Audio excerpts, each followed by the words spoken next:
Selamat pagi Bapak Ibu dan saudara-saudari yang dikasihi Tuhan. Selamat hari Minggu. Hari ini kita berjumpa lagi dalam ibadah di rumah kita masing-masing. Mari kita mengambil waktu teduh sejenak.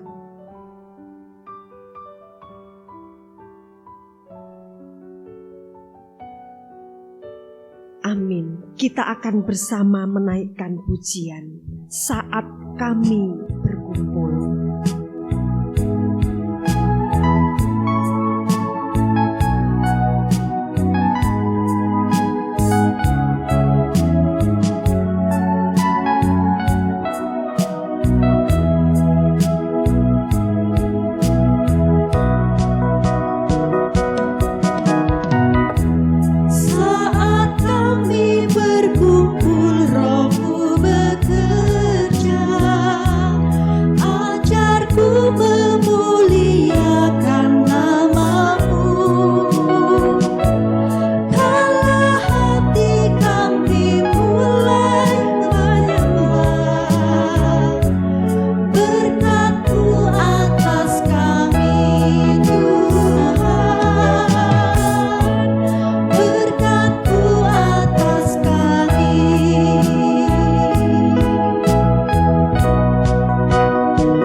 Ibadah minggu ini, mari kita akan mulai dan saya mengundang kita untuk berdiri.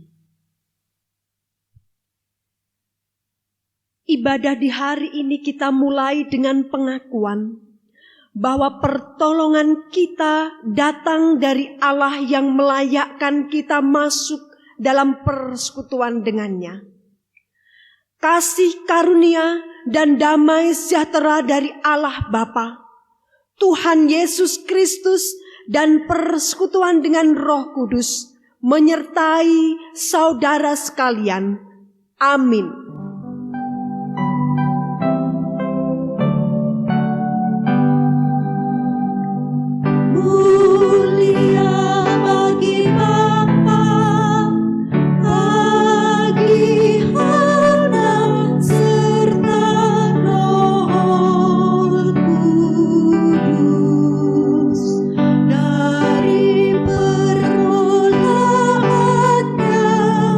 Sekarang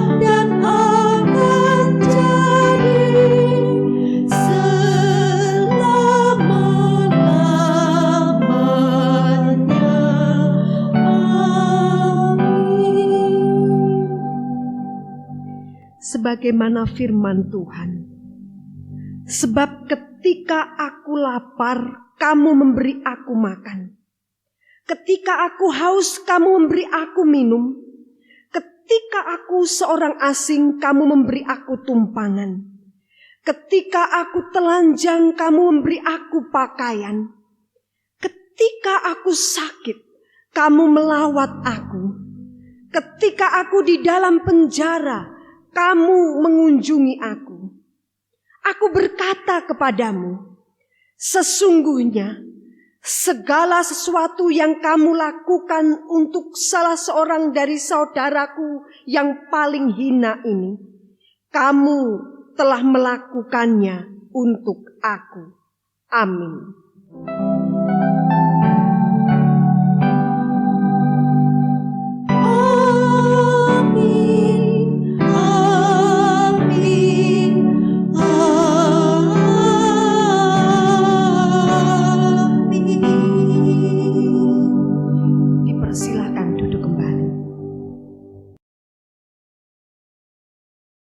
Salam sejahtera untuk kita bersama pada pagi hari ini. Mari bersama kita bisa memberikan salam satu dengan yang lainnya bagi keluarga kita masing-masing.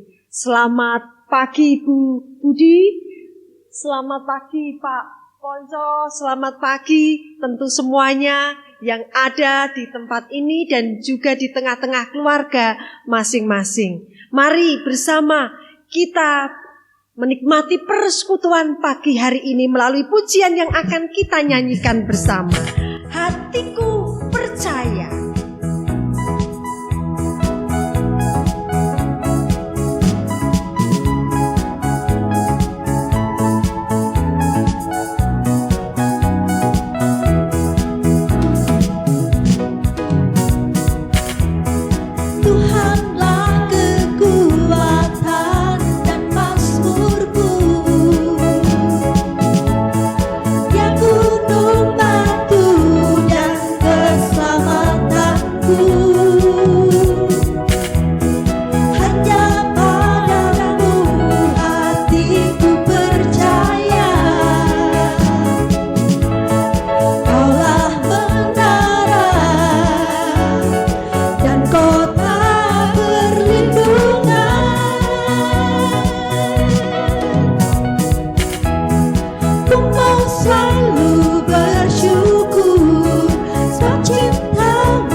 Tuhan Yesus tidak pernah menolak setiap kali kita datang kepadanya.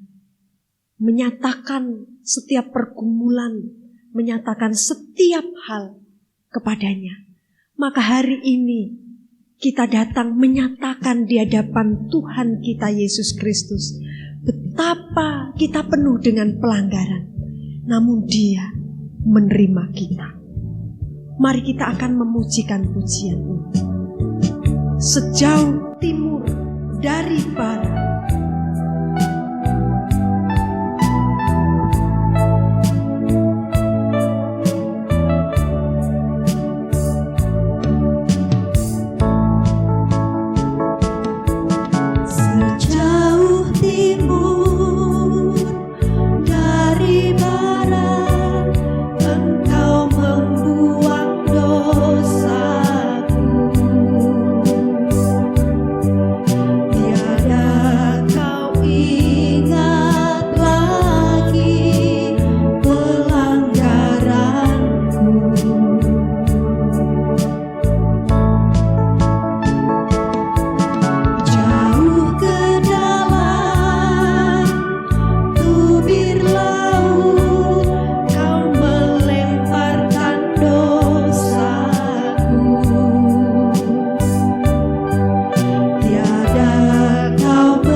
Tuhan kami Yesus Kristus, Allah yang besar, pencipta langit bumi dan segala isinya. Hari ini kami datang dalam kerendahan hati kami Tuhan, memohon belas kasih-Mu, memohon kasih karunia-Mu, untuk Engkau mengampuni setiap dosa pelanggaran kami ya Tuhan. Hanya kepadamu, ya Allah Juru Selamat kami percaya dan kami sungguh-sungguh menaruh pengharapan kami. Amin. Saya mengundang kita berdiri, maka dengarkanlah berita anugerah Tuhan. Sebab waktu kamu hamba dosa, kamu bebas dari kebenaran.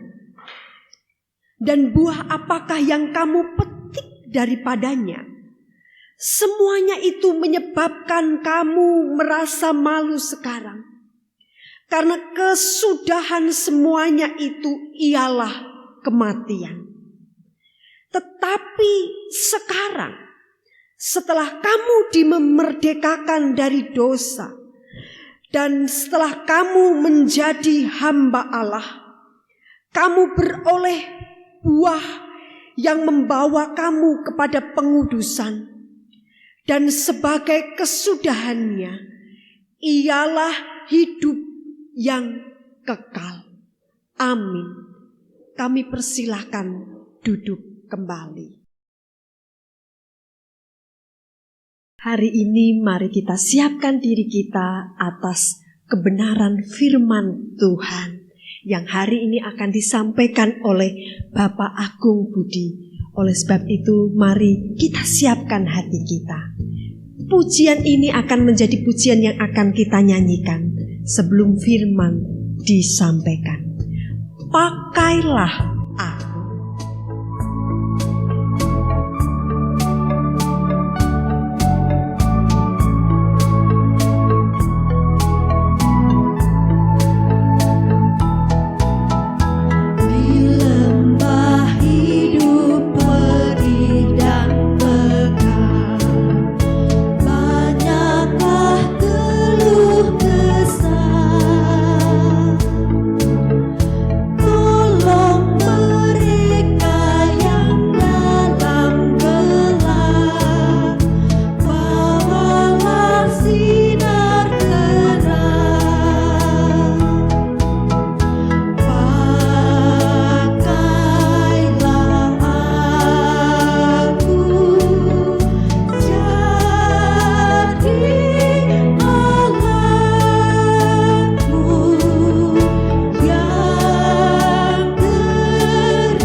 Mari kita akan bersama mendengarkan firman Tuhan yang akan disampaikan oleh Bapak Agung Budi Prasetyo. Waktu selanjutnya kami serahkan kepada Bapak Agung. Mari saya mengundang Bapak Agung untuk dapat naik ke mimbar.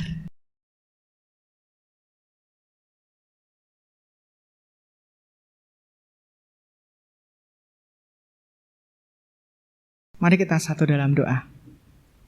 Allah Bapa kami yang kami sembah di dalam Tuhan Yesus Kristus, kami sungguh bersyukur untuk pagi hari ini di mana Allah memberkati kami, memberikan kami kesempatan untuk kami dapat beribadah. Dalam segala kondisi dan keadaan, kami percaya rahmat Tuhan tidak pernah berhenti atas kehidupan kami. Dan kami menikmati apa yang Tuhan berikan, apa yang Tuhan karyakan untuk kami jalani sepanjang hari ini. Di hari yang penuh rahmat ini ya Tuhan, kami akan mendengarkan firman Tuhan. Kami akan belajar tentang firman Tuhan. Dan kami percaya firman-Mu itu menjadi pelita bagi hidup kami. Firman-Mu itu menjadi pedoman. Dan kami percaya kami bertumbuh di dalam pengenalan akan Tuhan. Sertai setiap kami di dalam ibadah ini. Pemberitaan firman Tuhan yang disampaikan, biarlah untuk kemuliaan nama-Mu. Kami bersyukur atas segalanya. Terpujilah nama-Mu, kekal untuk selamanya. Haleluya. Amin. Nats firman Tuhan diambil dari Matius 11 ayat 2 sampai dengan 19. Yesus dan Yohanes Pembaptis. Di dalam penjara, Yohanes mendengar tentang pekerjaan Kristus. Lalu menyuruh murid-muridnya bertanya kepadanya, "Engkaukah yang akan datang itu, atau haruskah kami menantikan orang lain?" Yesus menjawab mereka, "Pergilah dan katakanlah kepada Yohanes apa yang kamu dengar dan kamu lihat. Orang buta melihat, orang lumpuh berjalan, orang kusta menjadi tahir, orang tuli mendengar, orang mati dibangkitkan, dan kepada orang miskin diberitakan kabar baik. Dan berbahagialah orang yang tidak menjadi kecewa dan menolak aku." Setelah murid-murid Yohanes pergi, mulailah Yesus berbicara kepada orang banyak itu tentang Yohanes. "Untuk apakah kamu pergi ke padang gurun? Melihat buluh yang digoyangkan angin kian kemari? Atau untuk apakah kamu pergi melihat orang yang berpakaian halus? Orang yang berpakaian halus itu tempatnya di istana raja. Jadi, untuk apakah kamu pergi melihat nabi? Benar, dan aku berkata kepadamu, bahkan lebih daripada nabi. Karena tentang dia ada tertulis, 'Lihatlah, aku menyuruh utusanku mendahului engkau. Ia akan mempersiapkan jalanmu di hadapanmu.' Aku berkata kepadamu, sesungguhnya di antara mereka yang dilahirkan oleh perempuan tidak pernah tampil seorang yang lebih besar daripada Yohanes Pembaptis. Namun yang terkecil dalam kerajaan surga lebih besar daripadanya. Sejak tampilnya Yohanes Pembaptis hingga sekarang, kerajaan surga diserong, dan orang yang menyerongnya mencoba menguasainya. Sebab semua nabi dan kitab Taurat bernubuat hingga tampilnya Yohanes. Dan jika kamu mau menerimanya, ialah Elia yang akan datang itu. Siapa bertelinga, hendaklah ia mendengar. Dengan apakah akan kuumpamakan angkatan ini? Mereka itu seumpama anak-anak yang duduk di pasar dan berseru kepada teman-temannya, 'Kami meniup seruling bagimu, tetapi kamu tidak menari. Kami menyanyikan kidung duka, tetapi kamu tidak bergabung.' Karena Yohanes datang, ia tidak makan dan tidak minum, dan mereka berkata, 'Ia kerasukan setan.' Kemudian anak manusia datang, ia makan dan minum, dan mereka berkata, 'Lihatlah, ia seorang pelahap dan peminum, sahabat pemungut cukai dan orang berdosa.' Tetapi hikmat Allah dibenarkan oleh perbuatannya." Demikian sabda Tuhan. Shalom Bapak Ibu, selamat pagi. Saya percaya kemurahan Tuhan terus dicurahkan atas setiap kita. Pada pagi hari ini adalah hal yang berbahagia jikalau kita masih diberi kesempatan dan kita masih menikmati karya Tuhan dan kehidupan yang asalnya dari Tuhan. Pada pagi hari ini Bapak Ibu, di dalam ibadah dan situasi kondisi yang mungkin tidak ideal, mari kita tetap menikmati ibadah yang kita jalani bersama, tidak di gereja tetapi di rumah masing-masing. Ya, pada pagi hari ini di dalam minggu ke-4 pada bulan Mei di tahun ini, dan bulan ini adalah bulan misi yang ditetapkan oleh Sinode GKMI, dan juga nats-nats serta tema juga sudah dipersiapkan oleh Yayasan PIPKA. Pada pagi hari ini kita akan membahas satu tema yang menurut saya cukup menarik yang sudah dipersiapkan oleh Yayasan PIPKA, yaitu misi yang holistik dan kontekstual di dalam Matius 11 ayat 2 sampai 18 yang tadi sudah dibacakan dan kita simak bersama-sama. Bapak Ibu, masih di dalam rangka bulan misi, pada minggu pertama, minggu kedua dan minggu ketiga kita sudah simak sama-sama tentang pembahasan tema bulan misi yang sudah disampaikan oleh para pengkhotbah terlebih dahulu. Mari kita sama-sama pelajari tentang pembahasan tema pada pagi hari ini. Ya, ayat ini, nats ini didahului dengan cerita tentang Tuhan Yesus. Di dalam perikop ini berbicara tentang Yesus dan Yohanes Pembaptis. Nats ini didahului dengan sebelumnya kalau Bapak Ibu baca dengan runut, sebelum ayat 11 ini Bapak Ibu baca di pasal 10, di situ berbicara tentang Tuhan Yesus memanggil ke-12 rasul, dan lanjutnya perikop selanjutnya berbicara tentang penganiayaan yang akan datang dan pengakuan akan Yesus. Lalu dilanjutkan dengan perikop selanjutnya Yesus membawa pemisahan bagaimana mengikut Yesus. Dilanjutkan dengan pasal 11 yang kita akan bahas sama-sama, yaitu Yesus dan Yohanes Pembaptis. Ya, nats ini didahului dengan pasal 10 yang tadi saya sudah sampaikan. Nah, bagaimana nats ini berbicara bagaimana Tuhan memilih para murid-muridnya. Kalau kita ingat sebelumnya, Tuhan Yesus itu sudah pernah bertemu dengan Yohanes Pembaptis. Kalau Bapak Ibu ingat di Matius pasal 4, di situ disampaikan tentang Tuhan Yesus bahkan dibaptis oleh Yohanes Pembaptis. Nah, di bagian selanjutnya kita lihat bahwa Yohanes Pembaptis adalah pembuka jalan untuk pelayanan Tuhan Yesus di dalam pelayanannya di dalam dunia. Diawali dengan pertanyaan yang agak unik, adalah ada pertanyaan tentang Tuhan Yesus di ayat yang ke-3. Lalu menyuruh murid-muridnya bertanya kepadanya, "Engkaukah yang akan datang itu? Atau haruskah kami menantikan orang lain?" Di sini ada keunikan. Rasul Yohanes pernah atau sudah pernah bertemu dengan Tuhan Yesus. Nah, tetapi ada satu hal yang unik di sini, saya sampaikan unik. Kenapa Rasul Yohanes malah bertanya, "Engkaukah itu?" Maksudnya adalah, apakah Yesus itu adalah Mesias? Di sini keunikannya, dan kita akan bahas sama-sama. Diawali dengan pertanyaan tadi, ini adalah pertanyaan konfirmasi. Pertanyaan konfirmasi yang disampaikan oleh Rasul Yohanes Pembaptis. Ya Bapak Ibu, di ayat pasal 4, Bapak Ibu bisa baca kisahnya di situ. Ingat, Yohanes Pembaptis itu pernah bertemu dengan Tuhan Yesus, dan saya yakin Yohanes Pembaptis tahu siapa itu Tuhan Yesus, dan saya yakin Yohanes Pembaptis itu mengerti bahwa Tuhan Yesus adalah Mesias yang dijanjikan.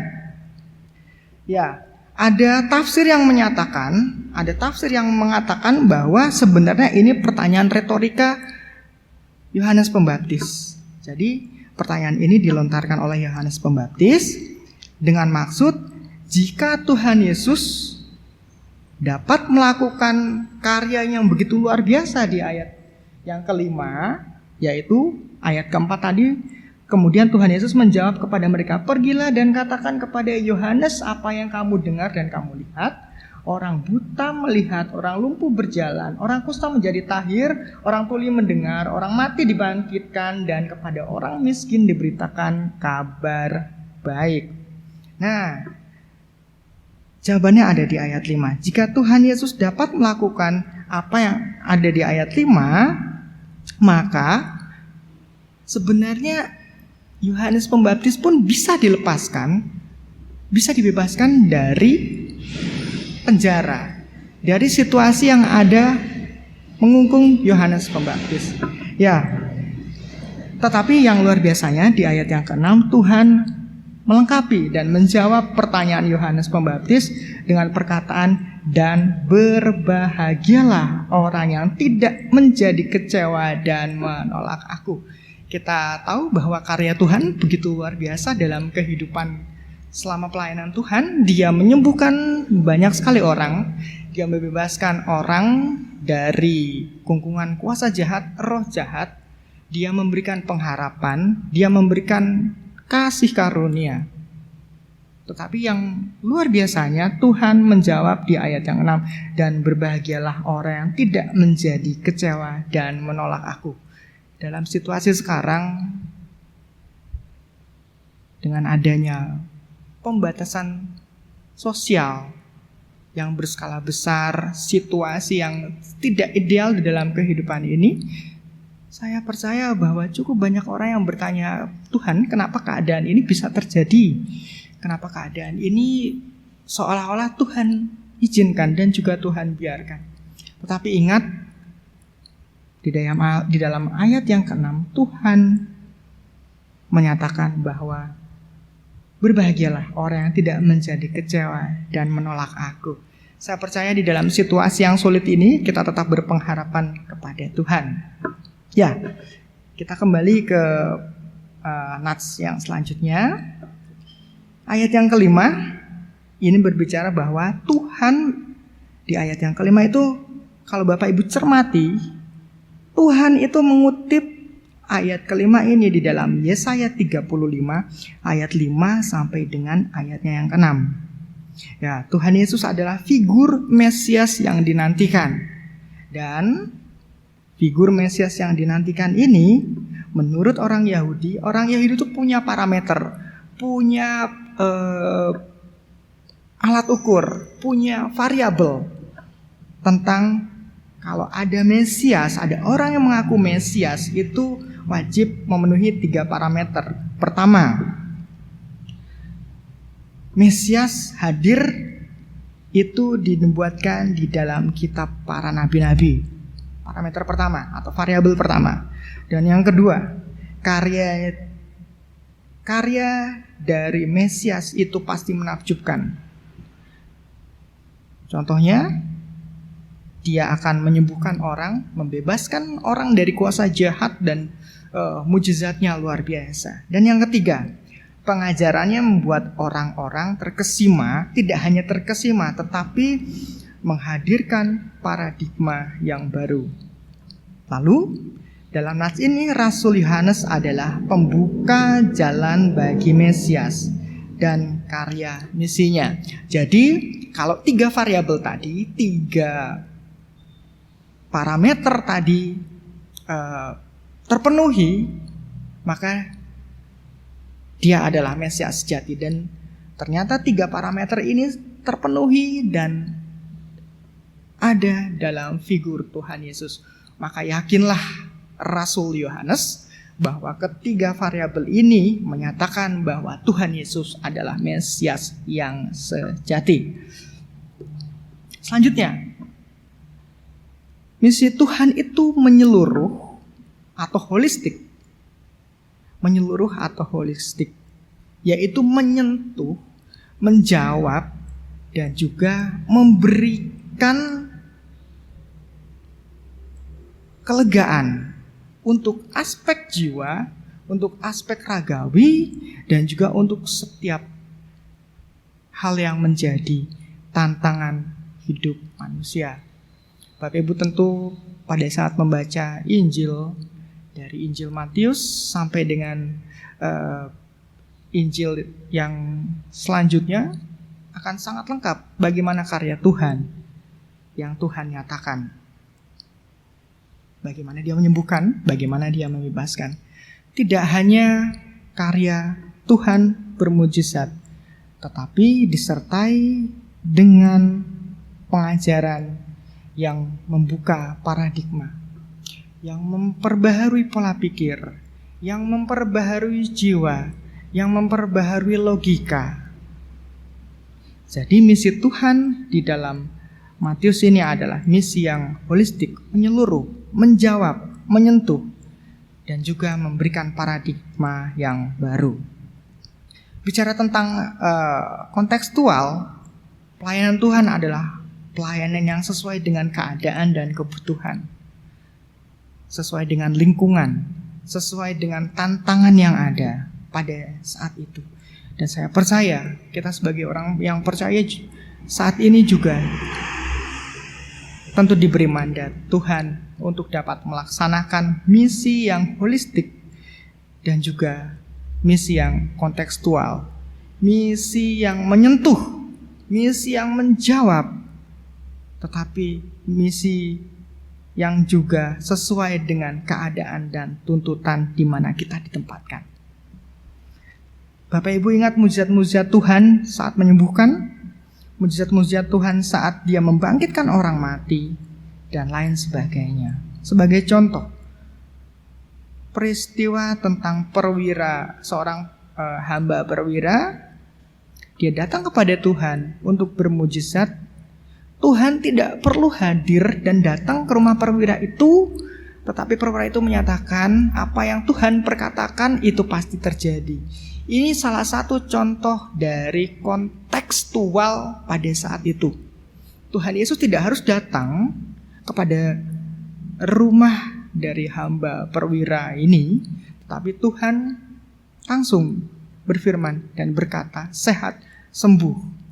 Maka perwira ini kembali dan percaya bahwa hambanya sudah sehat dan dipulihkan. Ini salah satu dari fakta nyata bahwa pelayanan Tuhan itu kontekstual. Ya, ini berarti jika pelayanan Tuhan itu kontekstual dan holistik, ini berarti Tuhan berkarya atau Tuhan melakukan pekerjaannya secara lengkap. Ia tidak hanya bermujizat, ia tidak hanya menghadirkan satu hal yang spektakuler, tetapi dia juga mengajar. Dan pengajarannya adalah pengajaran yang memperbaharui paradigma, cara pandang, dan juga memperbaharui tata laku hidup manusia. Bapak Ibu ingat bahwa salah satu paradigma baru yang Tuhan sampaikan adalah bagaimana manusia mendapatkan pengampunan dari dosa dengan cara percaya kepada Allah, percaya kepada Mesias. Tuhan hadir ke dalam dunia, Tuhan Yesus hadir ke dalam dunia, itu adalah cara di mana Tuhan menjawab bagaimana manusia dapat diampuni dengan cara percaya kepada Tuhan Yesus.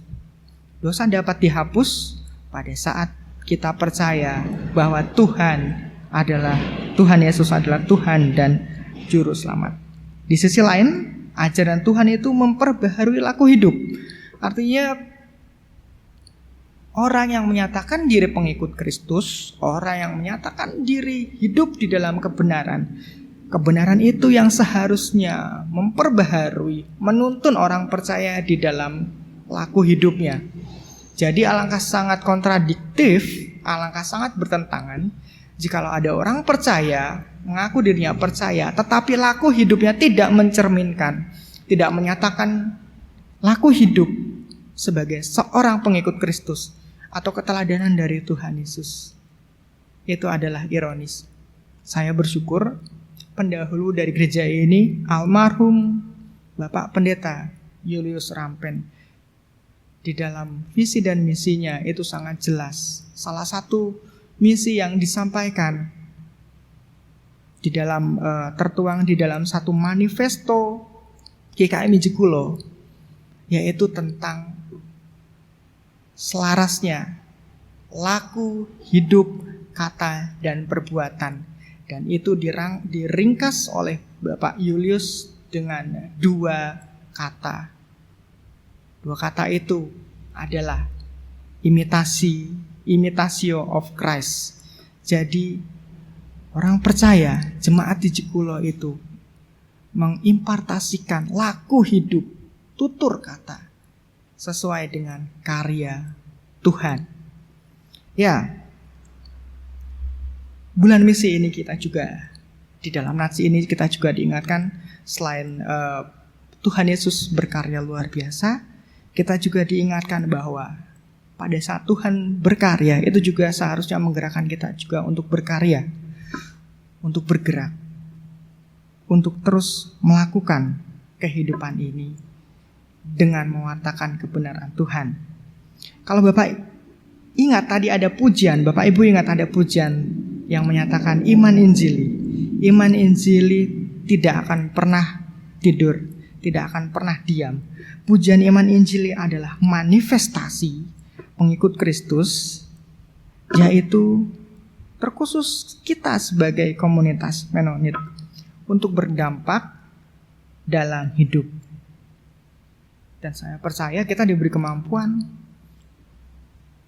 untuk dapat melakukan karya Tuhan, untuk dapat sesuai dengan apa yang Tuhan mau. Tantangan pasti ada, kesulitan itu pasti akan muncul. Tetapi percayalah bahwa kita disertai Tuhan untuk dapat bermisi, untuk dapat berkarya sesuai dengan apa yang Tuhan mau untuk kita lakukan. Dalam bulan misi ini, Yayasan PIPKA mengingatkan kita untuk menghidupi mandat misi yang Tuhan mandatkan kepada kita secara menyeluruh, secara holistik dan kontekstual dalam karya dan laku kehidupan kita. Artinya, yang bermisi apakah hanya para pelayan Tuhan, para hamba Tuhan, para aktivis gereja? Tidak. Yang bermisi adalah setiap orang yang percaya. Lalu bagaimana bermisi?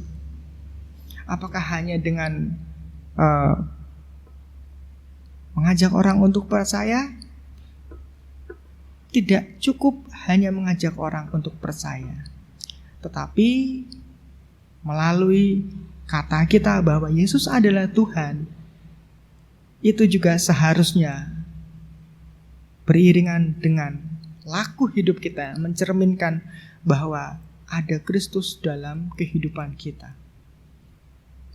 Buat mereka yang berkuliah, yang berposisi sebagai mahasiswa, tingkah laku hidupmu dilihat oleh orang.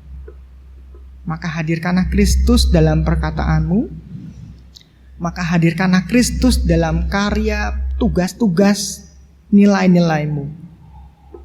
Buat mereka yang ada di dalam pekerjaan, hadirkanlah Kristus dalam pekerjaanmu.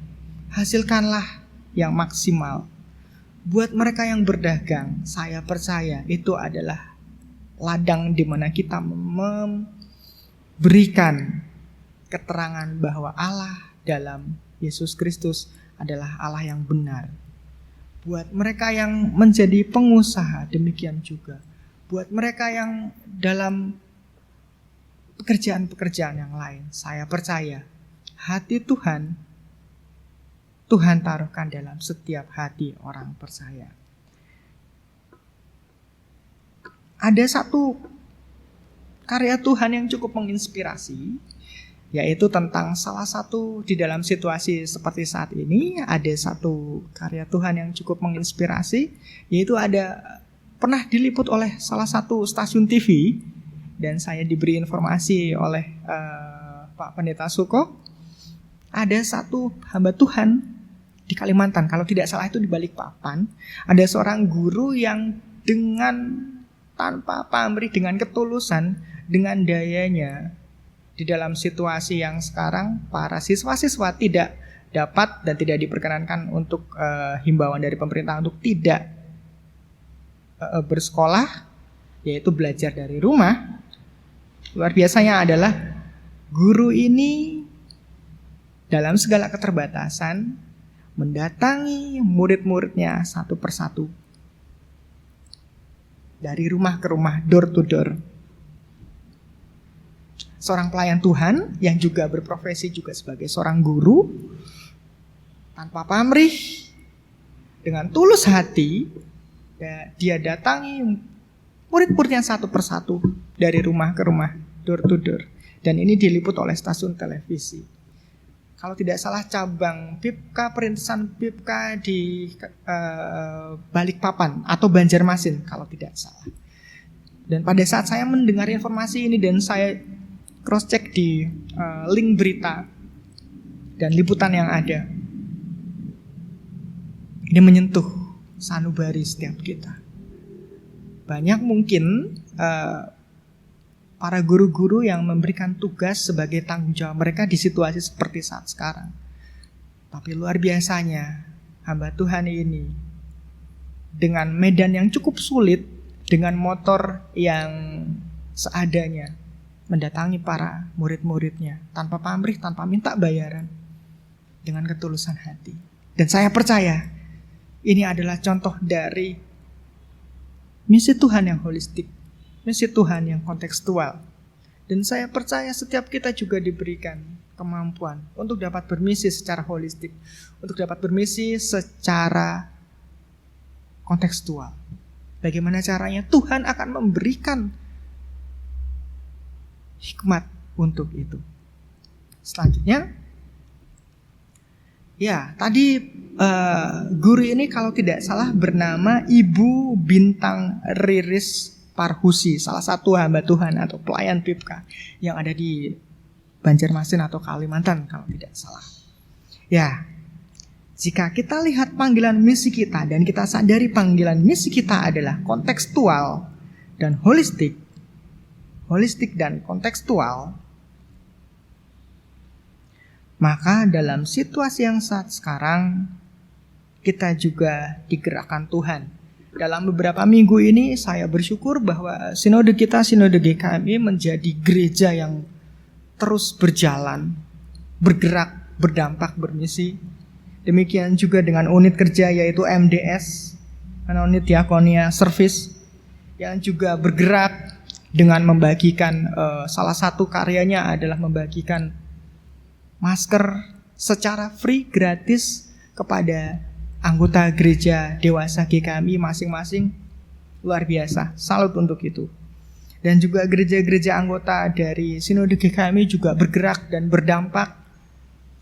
Beberapa di antaranya adalah GKMI Walahan, GKMI Ebenezer Pati, dan beberapa GKMI yang lain. Termasuk tentunya gereja GKMI Jukulo juga. Pada saat mendekati masa Paskah dan Prapaskah, kita juga mengadakan bakti sosial. Saya percaya ini bukan hanya kegiatan sosial semata-mata, tetapi didasari dan digerakkan oleh tujuan, yaitu bagaimana kita mengasihi, bagaimana kita digerakkan Tuhan untuk dapat berbagi dan membagikan kasih itu. Ya, jika kita lihat panggilan misi kita dan kita sadari panggilan itu dalam kehidupan kita, maka dipastikan kita bergerak dan dituntun oleh Tuhan. Dalam situasi saat ini, saya percaya kita tetap diberikan keteguhan oleh Tuhan. Ya, percayalah saat kita bergerak di dalam misi Tuhan, percayalah pada saat kita menghidupi misi Tuhan yang holistik dan kontekstual, karya Tuhan akan dinyatakan kepada dunia. Untuk itu, mari kita bermisi sesuai dengan kapasitas dan kemampuan kita masing-masing.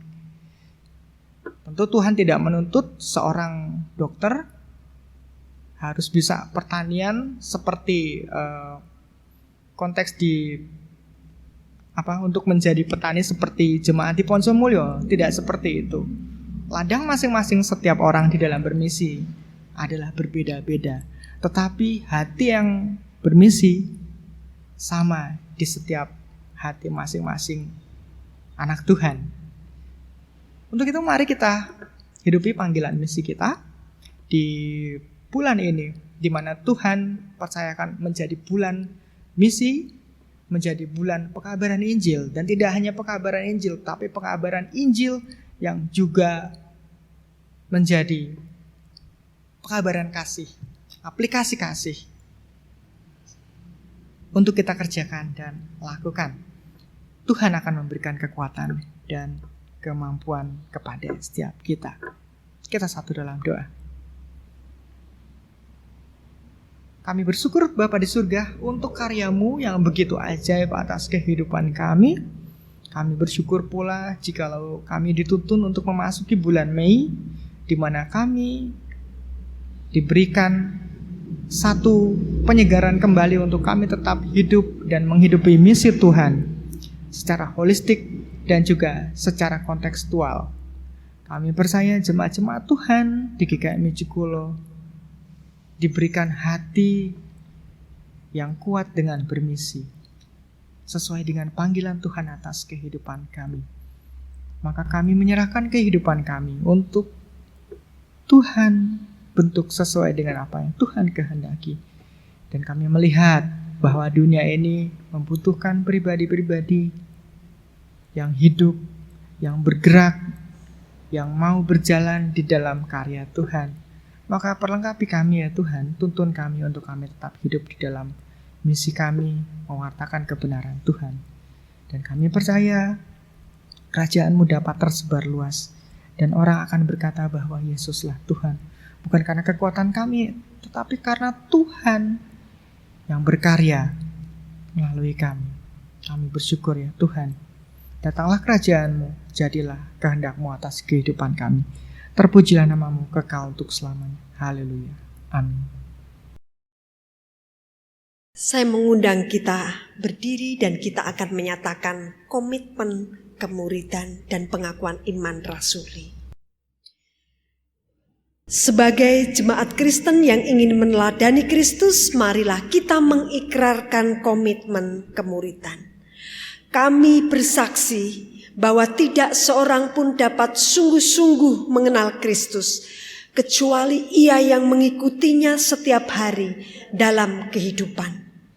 Dan sebagai bagian dari gereja yang marilah bersama-sama dengan gereja-gereja di sepanjang segala abad dan tempat, kita mengikrarkan pengakuan iman rasuli. Aku percaya kepada Allah, Bapa yang Maha Kuasa, Khalik langit dan bumi, dan kepada Yesus Kristus anaknya yang tunggal Tuhan kita, yang dikandung dari Roh Kudus, lahir dari anak darah Maria, yang menderita sengsara di bawah pemerintahan Pontius Pilatus, disalibkan, mati dan dikuburkan, turun ke alam maut.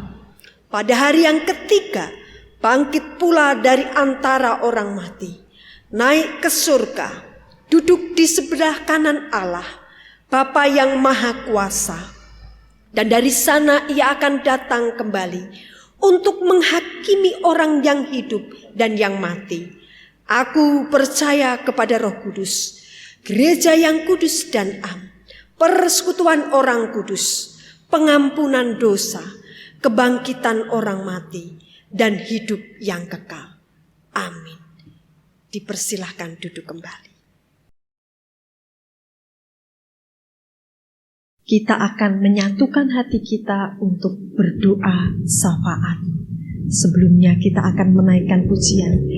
Dia mengerti.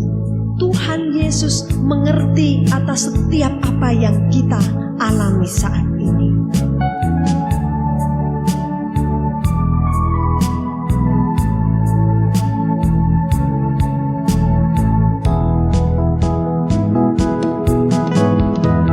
Tak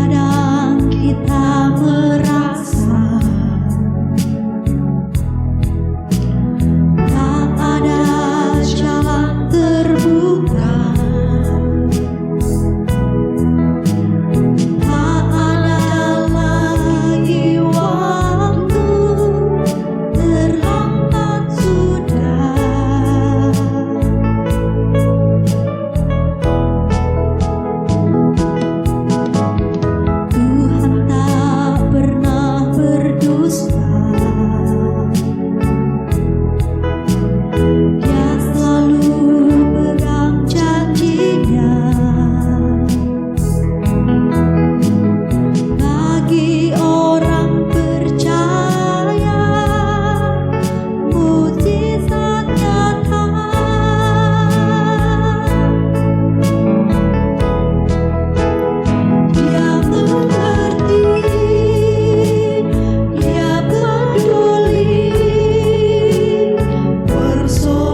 Tuhan kami yang Maha Pengasih.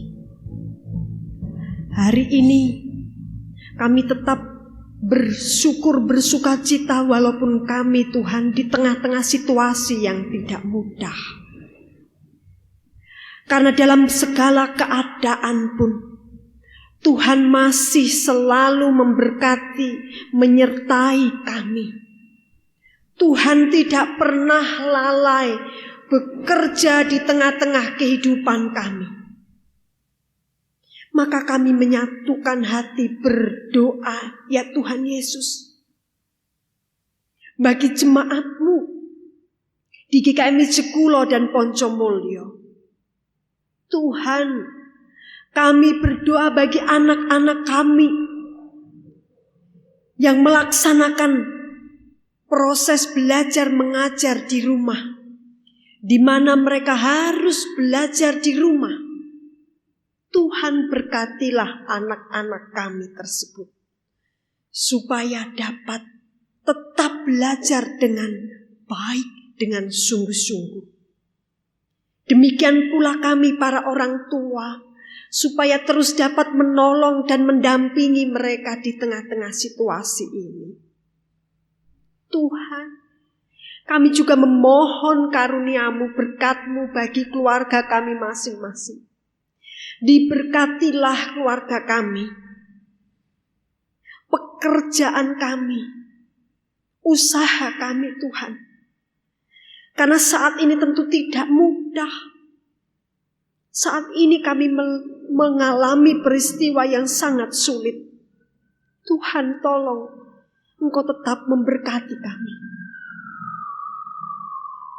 Kami juga menyerahkan untuk setiap jemaat-Mu yang saat ini sedang mengalami lemah tubuh. Kami terus berdoa bagi Bapak Ferry Kurnia, untuk Ibu Ngadina, untuk Ibu Salim, untuk Ibu Yuli. Kami terus berdoa bagi Saudara Wawan dan juga yang lainnya yang sedang mengalami lemah tubuh namun kami tidak mengetahuinya. Kami berdoa juga untuk pemulihan Ibu Sri, istri dari Bapak Manuel, yang beberapa waktu yang lalu sempat mengalami gangguan kesehatan.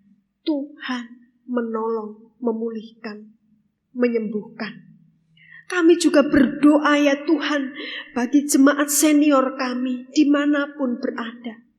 Kami berdoa bagi Ibu Ngadinah di Poncomulyo, Ibu Yulianti Junaidi. Kami berdoa untuk Ibu Lim Johana. Kami juga berdoa bagi jemaat senior kami yang tidak dapat kami sebutkan satu persatu. Berkati di dalam nama-Mu ya Tuhan Yesus. Demikian juga dalam pertumbuhan rohani jemaat di tengah pandemi ini. Dikuatkan kami, supaya kami terus kokoh dalam situasi saat ini. Kami terus percaya bahwa Tuhan tidak pernah meninggalkan kami. Dan dalam pandemi seperti ini, dalam pageblok, dalam situasi sulit saat ini, Tuhan menolong. Tuhan menguatkan iman jemaat-Mu. Kami pun berdoa bagi anak-anak kami yang dalam masa studi akhir dan praktek.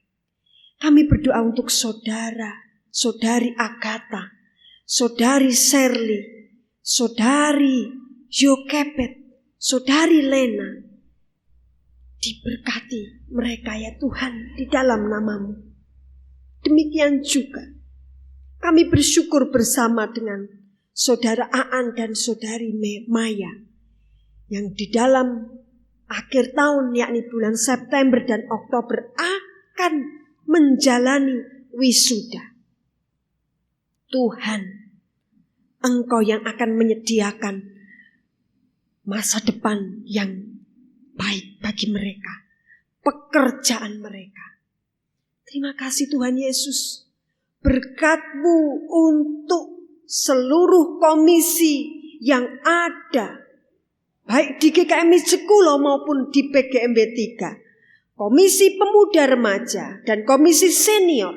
berkati pengurusnya, berkati program kerja yang saat ini sementara terhenti. Tuhan menolong, Tuhan memberkati, Tuhan meneguhkan iman. Kami berdoa untuk gembala kami di GKMI Jekulo dan pekerja gereja. Kami serahkan ke dalam kuasa-Mu Tuhan. Berkati keluarga, berkati dalam setiap kehidupan pribadi. Ditolong di dalam nama Tuhan Yesus Kristus. Hari ini kami berdoa bagi saudara-saudari kami, umat Muslim yang merayakan Hari Raya Idul Fitri. Tuhan, tentu ini berbeda dengan waktu-waktu sebelumnya. Bagaimana kami harus mendukung mereka dalam doa, bagaimana mereka harus menahan diri untuk tidak bisa menjalankan sholat id seperti biasa di tempat ibadah mereka. Diberkatilah mereka senantiasa.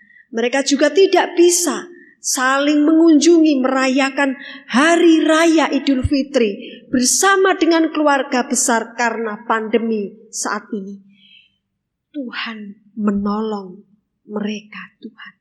Kiranya makna Idul Fitri, sukacita Idul Fitri tetap menjadi sukacita bagi saudara-saudari kami tersebut.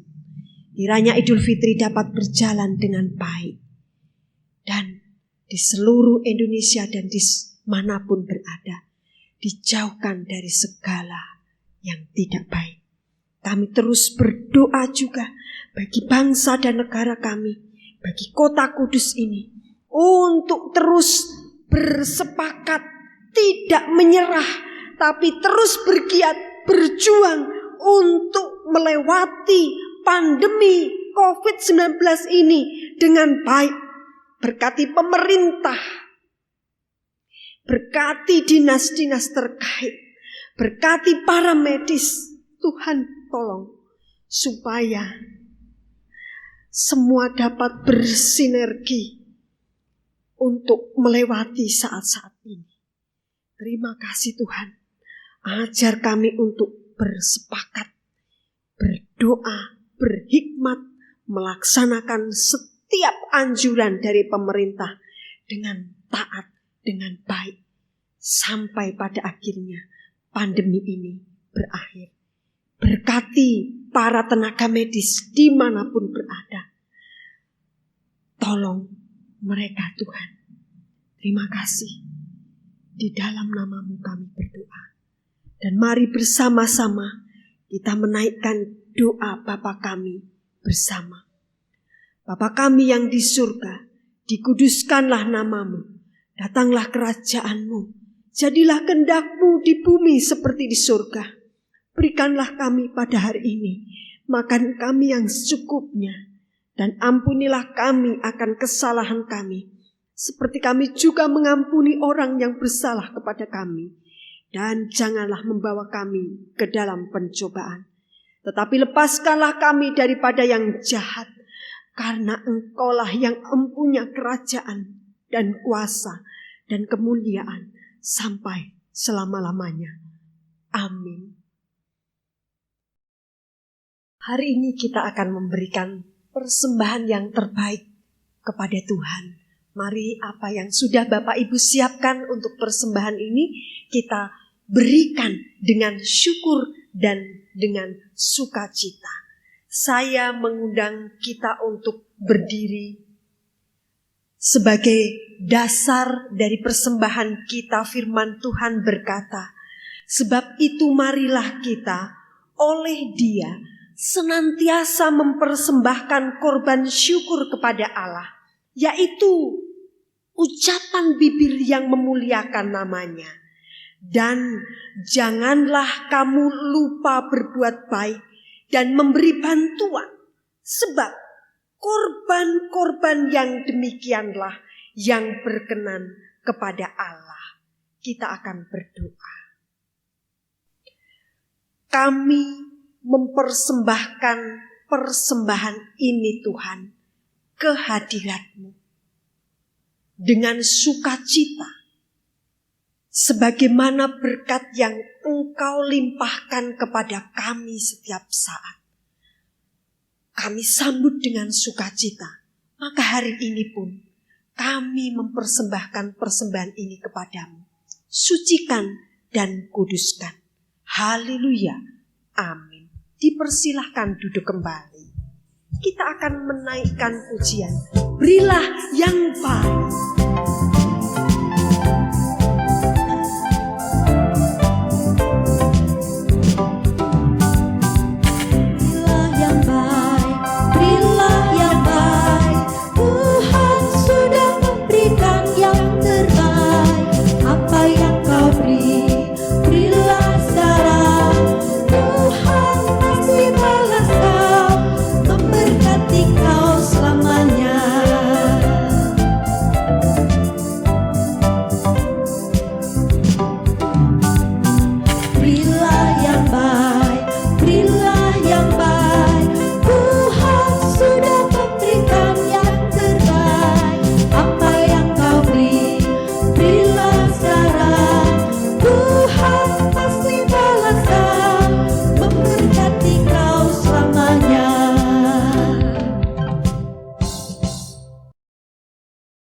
Bapak, Ibu, dan Saudara yang dikasihi Tuhan, maka jadilah umat, jadilah jemaat yang mewartakan misi kerajaan Allah. Mari kita kembali di tengah-tengah kehidupan kita untuk membawa kasih karunia dari Allah. Lakukanlah setiap tugas tanggung jawab kita sebagai umatnya. Pujian ini akan menjadi pujian pengutusan bagi kita. Iman Injil.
kita berdiri. Iman Injili tidak akan pernah tertidur. Maka berikanlah bantuan bagi sesamamu. Amalkanlah karyamu bagi kehidupan. Pancarkanlah cahaya Tuhan dalam kegelapan. Kasih karunia Tuhan Yesus Kristus dan kasih Allah dan persekutuan Roh Kudus menyertai saudara sekalian. Amin.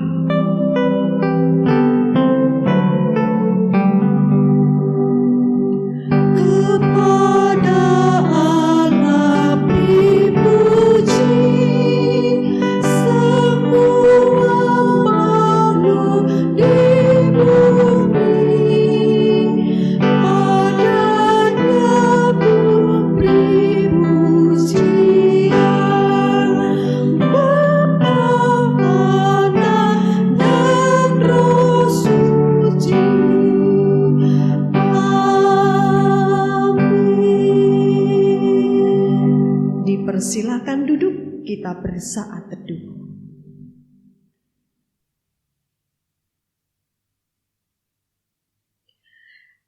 Ibadah yang kita laksanakan di rumah kita masing-masing telah usai.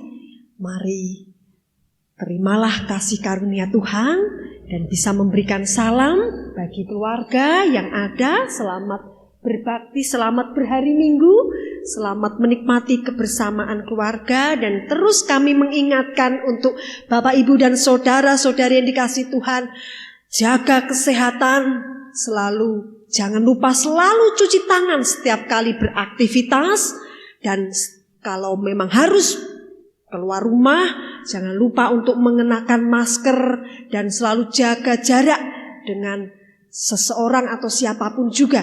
Jaga kesehatan benar-benar. Dan terus berharap, berdoa bahwa pandemi ini akan segera berlalu, berakhir, dan kita bisa bersama-sama beribadah, berbakti di gereja kita tercinta. Tuhan memberkati. Amin.